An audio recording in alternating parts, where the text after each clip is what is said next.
Hello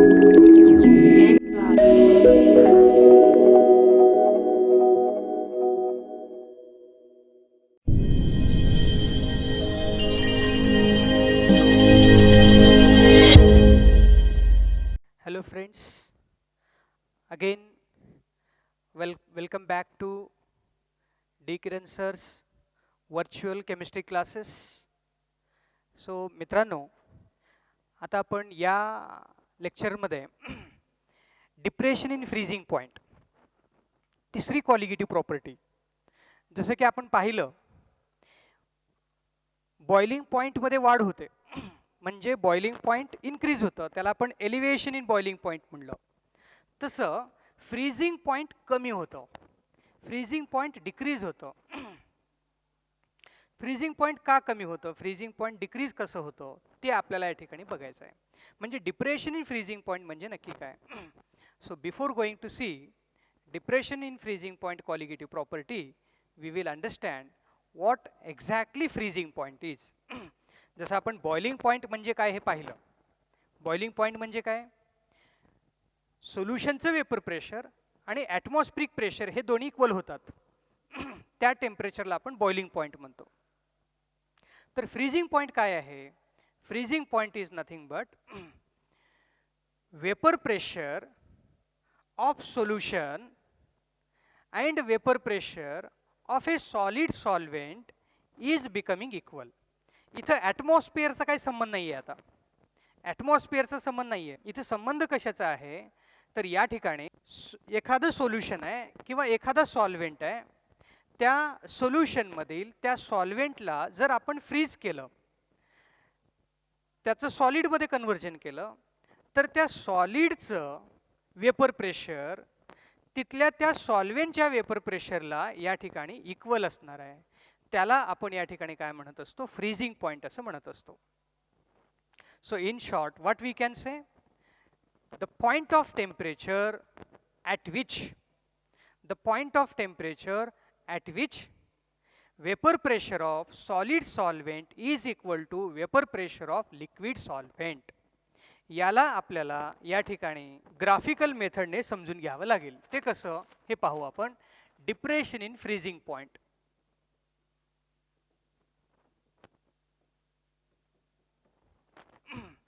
depression in freezing point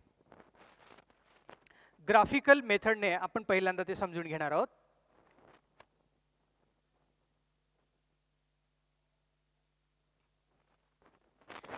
परत जसं आपण बॉइलिंग पॉइंट मध्ये पाहिलं त्या पद्धतीने इथे पण आपल्याला vapour pressure versus temperature graph draw करायचा आहे. Vapour pressure versus temperature graph.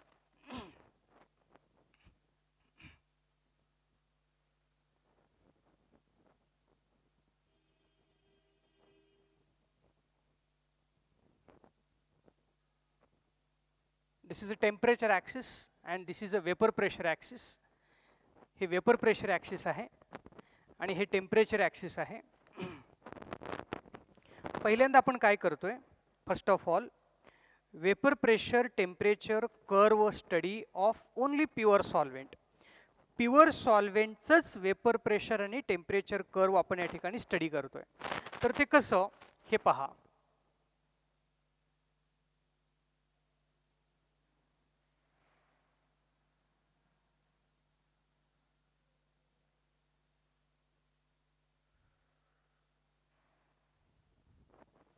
तुम्ही म्हणाल हे काय आहे, हे प्युअर सॉल्व्हेंट आहे. प्युअर सॉल्व्हेंट हे सॉल्व्हेंटचं कर्व आहे. इथं जे आहे या ठिकाणी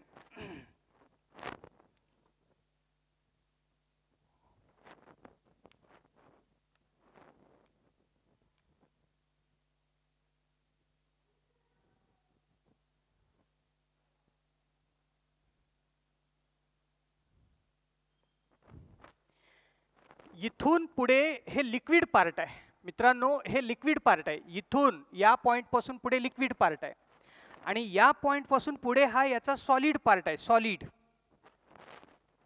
म्हणजे या टेम्परेचरला म्हणजे या प्रेशरला याला आपण पी नॉट म्हणू शकतो. P not. इथं जे आहे हे या ठिकाणी T0 आहे. काय आहे ते? T0 आहे. What is T0? T0 is a freezing point of pure solvent. म्हणजेच काय, या टेम्परेचरला सॉल्व्हेंट सॉलिड व्हायला सुरुवात झालेलं आहे. इथून इथपर्यंत आलं, हे लिक्विड होतं, इथून इकडे सॉलिड झालं, म्हणजे हा पॉइंट इथे आहे जिथे लिक्विड कन्वर्टिंग इनटू सॉलिड. म्हणजे या पॉइंटला सॉलिडचं आणि लिक्विडचं दोन्ही वेपर प्रेशर कसे आहेत? इक्वल आहेत. Solid and liquid both vapour pressures are equal. त्याला आपण फ्रीजिंग पॉइंट असं म्हणतो. परत आता आपण काय करूया, जसं बॉइलिंग पॉइंटमध्ये आपण वेपर प्रेशर कर्व घेतलेला आहे, परत आता आणखीन एक वेपर प्रेशर कर्व घेतलं. हे आहे सोल्युशन 1 आणि हे आहे solution 2. It is a second vapour pressure curve, solution 2.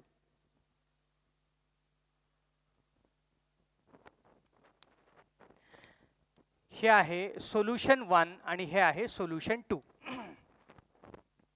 हे याचं पॉइंट या ठिकाणी आहे. म्हणजे काय, हा सोल्युशन आहे याच सॉल्व्हेंटचं सोल्युशन आहे. समजा आपण त्याच्यात 1 मोल सोल्यूट टाकलंय. काय टाकलंय? 1 मोल सोल्यूट टाकलं. Solvent become solution. आपल्याला नेहमी लक्षात ठेवा म्हणून सांगितलंय. काय लक्षात ठेवा म्हणून सांगितलंय? जेव्हा जेव्हा सॉल्व्हेंटला आपण सोल्युशनमध्ये कन्वर्ट करतो, सॉल्व्हेंटला सोल्युशनमध्ये कन्वर्ट करतो, त्याचं वेपर प्रेशर कर्व नेहमी सॉल्व्हेंटच्या खाली येतं. म्हणजे जसे जसे सोल्यूट वाढत चालले, जसे जसे सोल्यूट वाढत चालले, तसं तसं त्या ठिकाणी त्याचं वेपर प्रेशर कर्व खाली खाली जातं. का? तर ते वेपर प्रेशर कमी होत गेलेलं आहे, म्हणून त्याचं वेपर प्रेशर कर्व काय होतं? खाली येत जातं.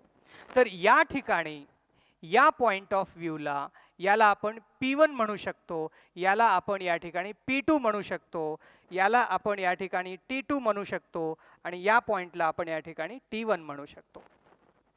तर काय आहे हे T1? T1 is a freezing point of A first liquid. Freezing point of A first liquid. आता बघा, लक्षात घ्या, T0 हे प्युअर सॉल्व्हेंटचं फ्रीजिंग पॉइंट होतं. T1 हे त्याच सॉल्व्हेंटच्या सोल्युशनचं फ्रीजिंग पॉइंट होतं. T1 आणि T2 कम्पेअर केलं तर काय कळतं? T0 पासून T1 कमी झालं. कमी झालं म्हणजे काय झालं? डिप्रेशन झालं. So graph will explain us that whenever non volatile solute is added into pure solvent, there is a depression in freezing point. Freezing point काय होतो? कमी होतो. डिप्रेशन इन फ्रीजिंग पॉइंट होतो. हे कमी व्हायला लागतं. तुम्ही आणखीन पार्टिकल टाकले की आणखीन कमी होतं, परत पार्टिकल टाकले ते कमी कमी कमी होत जातं.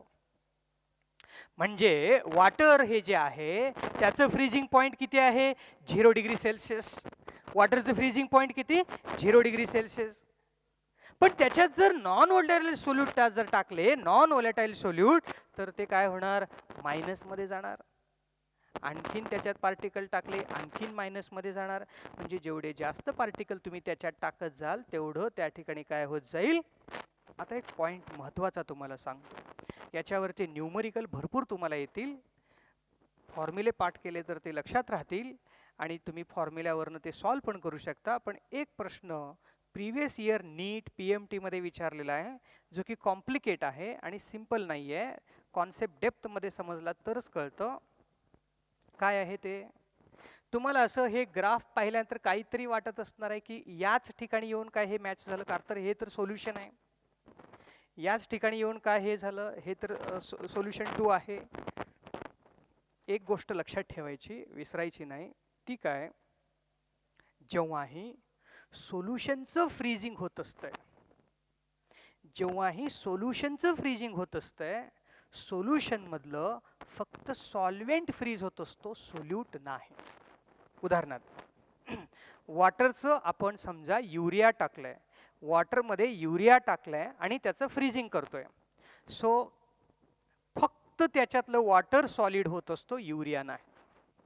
वॉटर फक्त फ्रीज होत असतो, युरिया नाही.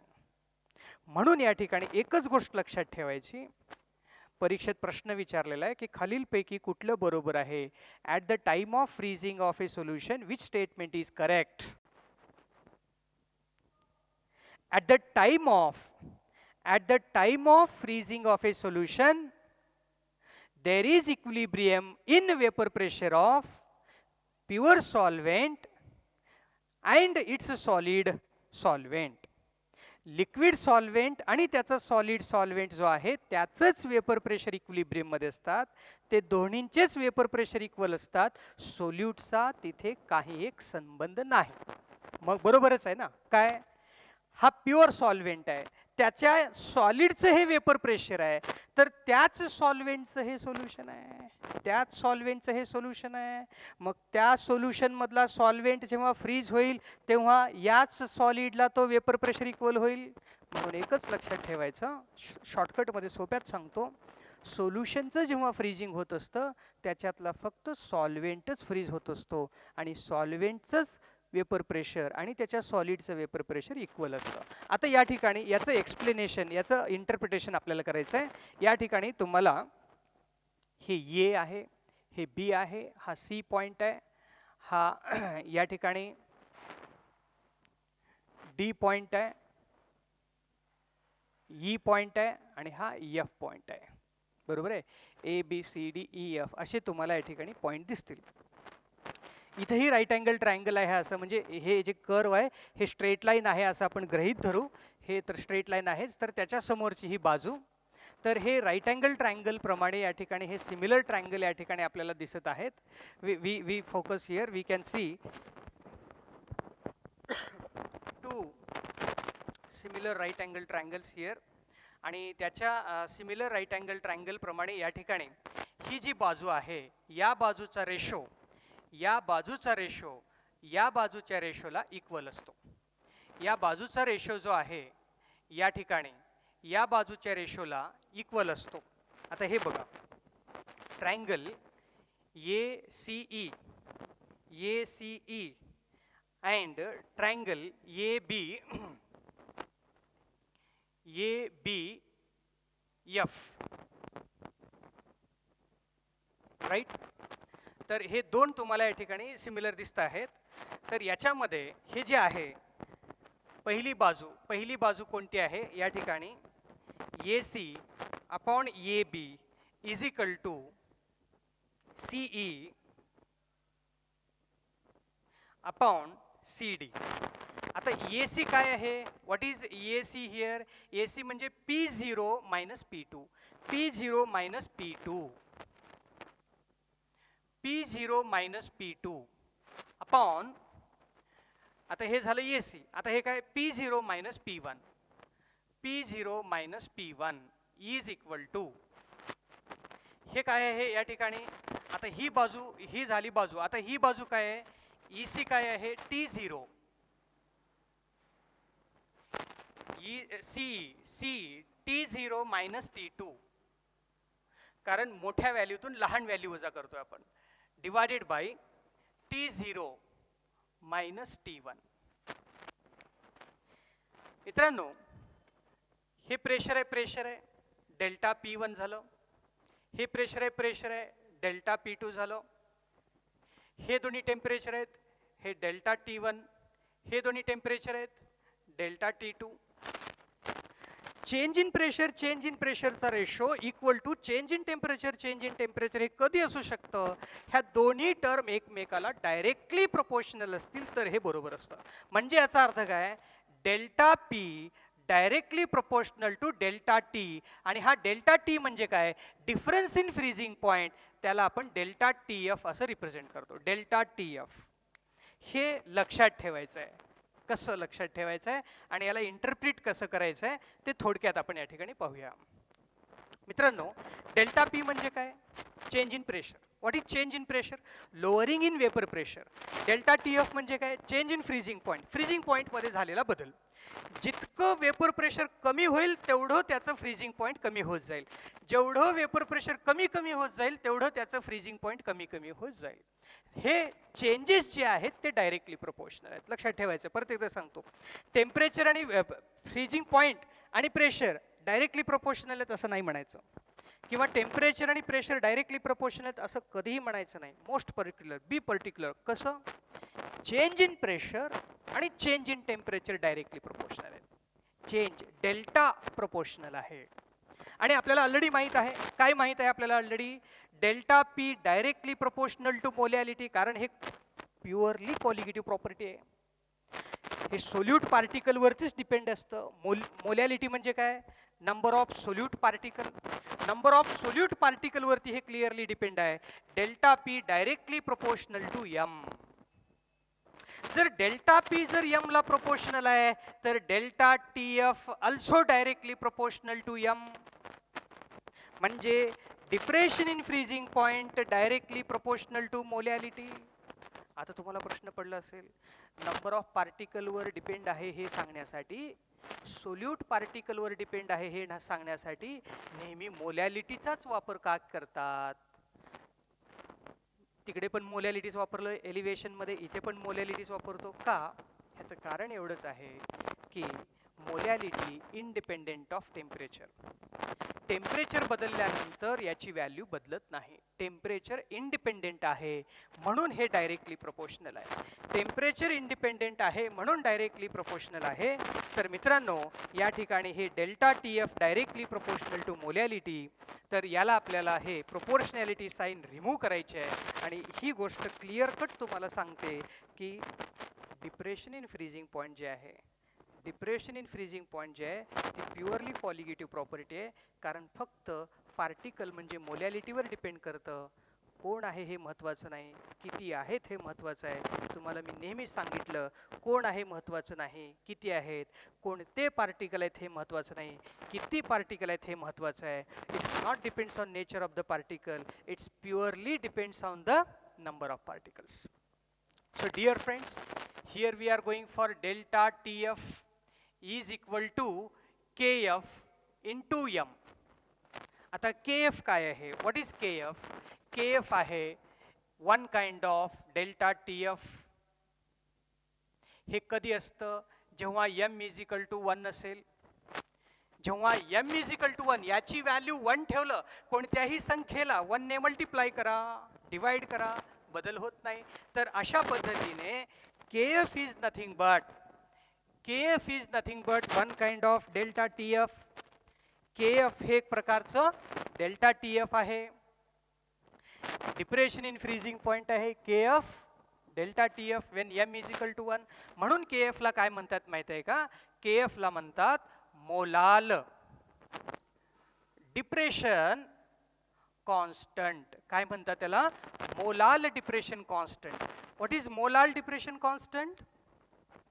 जेव्हा 1 kg वॉटर मध्ये 1 मोल सोल्यूट टाकला जातो त्यावेळेस त्याचं जे फ्रीजिंग पॉइंट कमी होतं त्याला KF म्हणायचं. मोलाल म्हणजे काय, what is the meaning of molal? Molal means 1 mole of solute in 1 kg of solvent. When the situation is like this, 1 mole in 1 kg of water and its depression in freezing point, that is KF. जेव्हा जेव्हा परिस्थिती कशी आहे, 1 kg आहे water आणि त्याच्यात 1 मोल solute आहे आणि त्याचा फ्रीजिंग पॉइंट कमी झालेला आहे, त्या कमी झालेल्या फ्रीजिंग पॉइंटला KF म्हणायचं. KF म्हणजे कंडिशनल आहे. कसं आहे कंडिशनल? 1 kg असलं पाहिजे सॉल्व्हेंट आणि 1 मोल सोल्यूट असलं पाहिजे, त्याला आपण KF म्हणतो. त्यालाच delta TF is equal to KF असं म्हणतात. मग याचं युनिट कसं फाइंड आउट करणार? Same, KF is equal to from this equation delta TF upon M. M चं युनिट आणि याचं युनिट. युनिट कसं फाइंड आउट करणार? Degree Celsius kg per mole. लक्षात ठेवायचं तुम्हाला, कारण ह्याचं युनिट कसं असते, मोल पर kg असते. काय असते? मोल पर kg. हे डिनॉमिनेटरला आहे म्हणून रिव्हर्स, kg पर मोल रिव्हर्स केलं. किंवा केल्विन, किंवा काय केल्विन kg पर मोल, किंवा त्यालाच काय केल्विन kg पर मोल असंही आपण या ठिकाणी लिहू शकतो. तर अशा पद्धतीनं हे या ठिकाणी जे आहे हे युनिट आहे. This is important one for exam. कधी कधी विचारतं युनिट काय आहे, कारण अनेक वेळेस युनिटवरून पण सॉल्व्ह होतात. तुम्ही त्याला बॉदर करायचं नाही डिग्री सेल्सिअसमध्ये आहे का केल्विनमध्ये आहे, याला बॉदर करायचं नाही, कारण हे डिफरन्स असल्यामुळं, डेल्टा असल्यामुळं डिग्री सेल्सिअस असलं काय केल्विन असलं काय काही फरक पडत नाही, कारण डिफरन्स आहे तो, बरोबर आहे. So this is what exactly the unit is. तर हा जो के एफ आहे, हे जे इक्वेशन आहे याला आपल्याला फर्दर डिराईव्ह करायचं आहे, परत पुढे डिराईव्ह करायचं आहे. तर हे परत डिराईव्ह करण्यासाठी आपल्याला ही एम ची व्हॅल्यू पुटअप करावी लागेल. We have to put up the M value to determine the molar mass of the solute. Dear friends, delta T F is equal to K F. आता ही जी एम ची value आहे, ते M ची value मोलॅलिटीचं equation आपल्याला लिहायचं आहे. W B 1000 upon molar mass of solute into mass of the solvent. Mass of the solute 1000, molar mass of the solute आणि mass of the solvent. तर आपल्याला फोकस काय इथे, तर आपल्याला फोकस आहे MB या ठिकाणी महत्वाचा आहे. So MB molar mass of non volatile solute, MB is equal to KF into WB 1000 divided by WA into delta TF into delta T F. हा जो के एफ आहे, हा के एफ प्रत्येक सॉल्व्हेंटला वेगळा असतो. सोल्यूट बदलल्यानंतर हा बदलत नाही, पण सॉल्व्हेंट बदललं की बदलतं. वॉटर म्हणलं की 1.86 के एफ असतो. सॉल्व्हेंट बदललं की ही व्हॅल्यू बदलते. तर अशा पद्धतीने या ठिकाणी हे मोलार मास ऑफ सोल्यूट आपल्याला इथं कॅल्क्युलेट करता येतं. We can calculate the molar mass of the solute. Molar mass of the solute या पद्धतीने या ठिकाणी आपण कॅल्क्युलेट करू शकतो अननोन सोल्यूटचं मोलार मास. परत इथे सुद्धा तसंच के एफ हे जे आहे हे 1000चं आहे. K F 100, K F 100 is equal to 10 into K F 1000. हे उगी तुम्हाला लक्षात ठेवण्यासाठी आहे. म्हणजे इथं जेव्हा 100 असं लिहितील तेव्हा इथं फक्त 100 घ्यायचं आहे.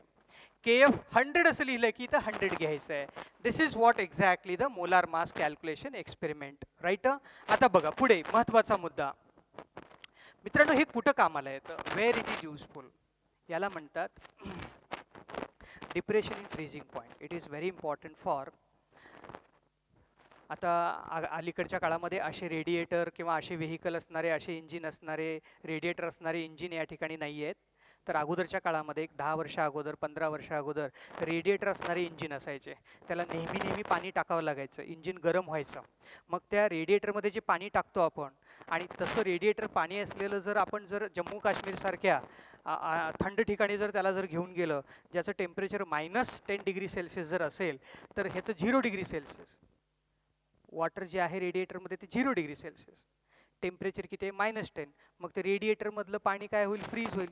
मग ते पाणी फ्रीज होऊ नये म्हणून या ठिकाणी आपल्याला त्या पाण्याचं फ्रीजिंग पॉईंट कमी करावं लागतं. म्हणजे काही वेळेस असं असतंय की वॉटरचं फ्रीजिंग पॉईंट आपल्याला कमी करायचं आहे. म्हणजे मायनसमध्ये टेम्परेचर असलं तरी सुद्धा त्याचं फ्रीजिंग होऊ नये, ते बर्फ होऊ नये म्हणून त्याच्यामध्ये काही सबस्टन्स टाकले जातात. पाण्याचं फ्रीजिंग होऊ नये, मायनस टेम्परेचरला पण तो फ्रीज होऊ नये म्हणून जे सबस्टन्स टाकले जातात त्याला म्हणतात अँटी फ्रीजिंग एजंट. काय म्हणतात त्याला, अँटी फ्रीजिंग एजंट. मग हा अँटी फ्रीजिंग एजंट कोण आहे, ethylene glycol. Anti freezing agent ethylene glycol. Ethylene glycol हा या ठिकाणी वापरला जातो. Ethylene glycol.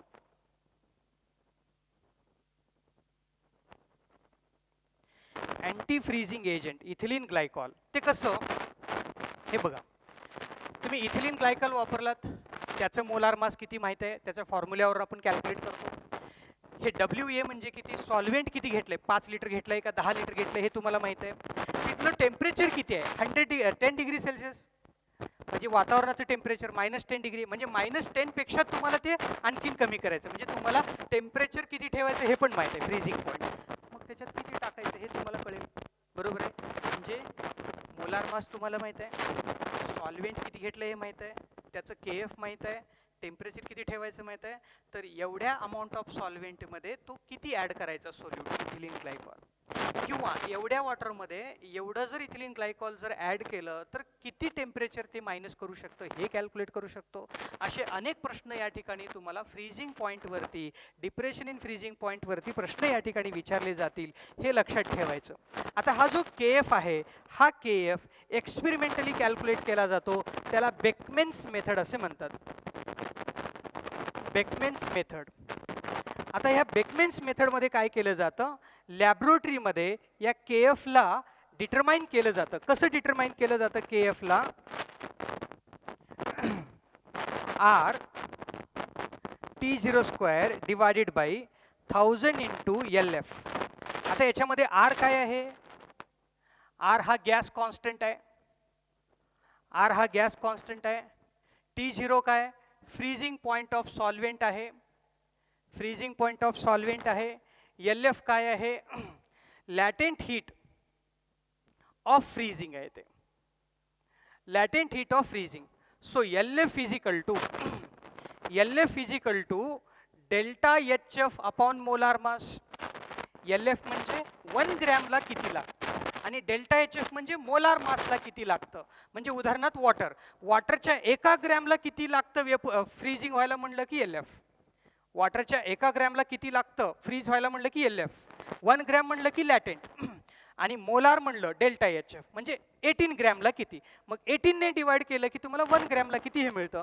ही व्हॅल्यू जर वरच्या इक्वेशनमध्ये जर पुटअप केली तर तुम्हाला काय मिळेल? KF is equal to, finally KF is equal to RT02 divided by 1000 into delta HF. M इथे गेला वरती. म्हणजे याच्यावरून काय कळालं? KF of any solvent directly proportional to molar mass. Molar mass. हे इक्वेशन देण्यापाठीमागचा उद्देश काय आहे? हे इक्वेशन देण्यापाठीमागचा उद्देश आहे की आपल्याला जर वेगवेगळ्या सॉल्व्हेंटचे जर कंपॅरिझन करायचं आहे की कुणाचं फ्रीजिंग कमी झालं, कुणाचं फ्रीजिंग जास्त झालं, तर ज्याचं या ठिकाणी KF जास्त, ज्याचं मोलार मास जास्त आहे त्याचा KF जास्त असतो. ज्या सॉल्व्हेंटचं मोलार मास जास्त आहे त्याचा KF जास्त असतो. ज्याचा KF जास्त आहे त्याचा डेल्टा TF जास्त. थोडंसं इथं कन्फ्यूज होतं नेहमी. बॉइलिंग पॉईंटमध्ये कशामध्ये पार्टिकल जास्त आहेत हे बघा. इथं लिहितं 1 मोलाल NaCl सोल्युशन घेतलंय सगळ्यांमध्ये. NaCl 1 molal, 2 molal, 3 molal, 4 molal. तुम्हाला जर विचारलं कुणात बॉइलिंग पॉईंट जास्त आहे, तुम्ही म्हणता याच्यात बॉइलिंग पॉईंट जास्त आहे. कुणात बॉइलिंग पॉईंट कमी आहे, तुम्ही म्हणता याच्यात बॉइलिंग पॉईंट कमी आहे. पण हाच प्रश्न फ्रीजिंग पॉईंटसाठी जर विचारला तर थोडंसं रिलॅक्समध्ये उत्तर द्यायचं. बघा आता कसं. फ्रीजिंग पॉईंट कुणाचा जास्त आहे असं जर म्हणलं की याचं जास्त आहे, कारण पार्टिकल कमी आहेत, डिप्रेशन कमी झालं. सगळ्यात कमी कुणाचं आहे म्हणलं की याचं, कारण पार्टिकल जास्त आहेत, डिप्रेशन जास्त. पार्टिकल जास्त, डिप्रेशन जास्त. पार्टिकल कमी, डिप्रेशन कमी. म्हणजे highest freezing point, highest freezing point, lowest freezing point, हे कधीही विसरायचं नाही. फ्रीजिंग पॉइंटला प्रश्न विचारला, हायेस्ट म्हणलं की कमी पार्टिकल, लोवेस्ट म्हणलं की जास्त पार्टिकल. ओके. आणि डिप्रेशन म्हणलं, आता याच्यामध्येच हायेस्ट डिप्रेशन कुठं म्हणलं की इथं हायेस्ट डिप्रेशन, लोवेस्ट डिप्रेशन म्हणलं की इथं लोवेस्ट डिप्रेशन. डिप्रेशन म्हणलं की पार्टिकलला डायरेक्टली प्रोपोर्शनल. इथं लिहितो depression in freezing point directly proportional to particle. आणि फक्त freezing point inversely proportional to particle. लक्षात ठेवायचं. फ्रीजिंग पॉइंट असं जर विचारलं तर इनवर्सली प्रोपोर्शनल टू पार्टिकल. आणि डिप्रेशन इन फ्रीजिंग पॉइंट म्हणलं की डायरेक्टली प्रोपोर्शनल टू पार्टिकल. एवढा फंडा लक्षात ठेवायचा. थोडंसं कॉम्प्लिकेट इथं फ्रीजिंग पॉइंटमध्ये. तर अशा पद्धतीने ह्या पूर्ण गोष्टी तुम्हाला इथं लिहून घ्यायच्या. हे पहिलं स्क्रीन, हे दुसरं स्क्रीन, पहिलं स्क्रीन, दुसरं स्क्रीन, दोन्ही स्क्रीन तुम्हाला नोट डाऊन करायचे आहेत. आणि हे युनिट लक्षात ठेवायचं आहे. हे या ठिकाणी ग्राफिकली आपण इथं समजून दिलेलं आहे, दिसेल तुम्हाला हे. आणि या ठिकाणी हे जे आहे युनिट आणि हे या ठिकाणी आहे डेल्टा टी एफ वगैरे, त्याचं कॅल्क्युलेशन के एफ बेकमेन्स मेथडने या ठिकाणी फाइंड आउट केलं जातं. आणि त्या के एफला आपण परत कसं लॅबोरेटरिकली या ठिकाणी परत मोलार मासला कसं डायरेक्टली प्रोपोर्शन हे लिहिलेलं आहे. आणि हा सगळ्यात महत्त्वाचा मुद्दा जे की परीक्षेला MCQ साठी विचारला जातो. सो मित्रांनो, अशा पद्धतीने तिसरी कॉलिगेटिव्ह प्रॉपर्टी या ठिकाणी संपलेली आहे. तर आपण नंतरच लवकर भेटूया पुढल्या कॉलिगेटिव्ह प्रॉपर्टीला पुढल्या व्हिडिओमध्ये. धन्यवाद.